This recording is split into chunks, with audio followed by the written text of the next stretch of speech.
guys? It's your boy KC Fowler, one half of the Fowler's podcast, host of the Melanin Warriors podcast, bringing you yet another Melanin Warrior, man. And this one comes from one of my supporters, a good friend of mine, Coca from Coca Music. He put me on this gentleman, and it's a real fascinating story, you guys. And buckle up.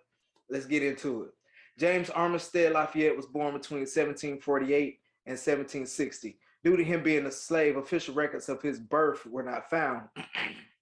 But he was a double agent during the Revolutionary War under General Marquis de Lafayette. He spent his entire life as a slave until 1781 when he got permission to volunteer to join the army. And Lafayette used him as a spy when he joined his ranks. He posed as a runaway slave and joined Benedict Arnold. Now, I know everybody who took a history class knows who Benedict Arnold is, so let's just keep going. So pretending to be a spy for Benedict, he gained the trust to the extent of using Armistead to guide troops through local roads.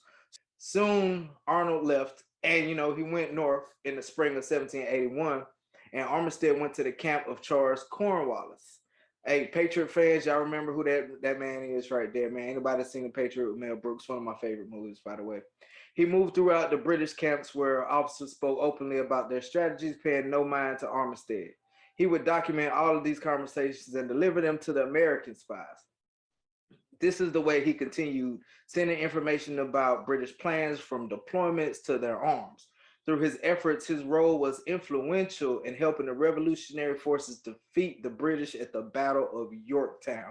As you can see, without this Melanin Warrior, they would have not been able to defeat the British completely like they did in the Battle of Yorktown. Afterwards, Virginia would pass the Manumissions Act, and which basically this means was slaves who fought were free, that took the place of their masters during the war. However, James Armistead remained a slave because the law stated that free slaves that joined the fight in place of their masters were only the ones that could be free. And since Armistead was not a soldier but a spy, that did not apply to him. Crazy, right?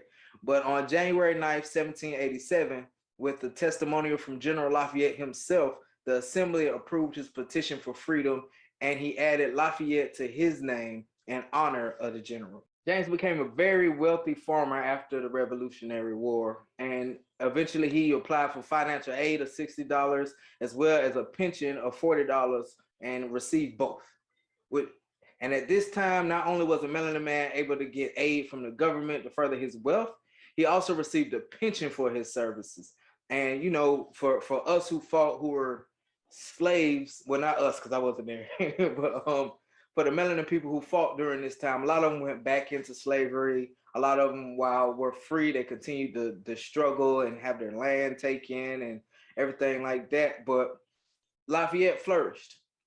So that in itself is simply amazing to me, y'all. It was said that Armistead passed away from old age in either Baltimore in 1830 or in Virginia in 1832. One of the first melanin double agents during the Revolutionary War, his selfless service led him to join the army, even though at the time our people were viewed as property. He excelled at his job and earned the respect of a general with great renown, continuing to prosper after his service, fighting for his freedom and winning.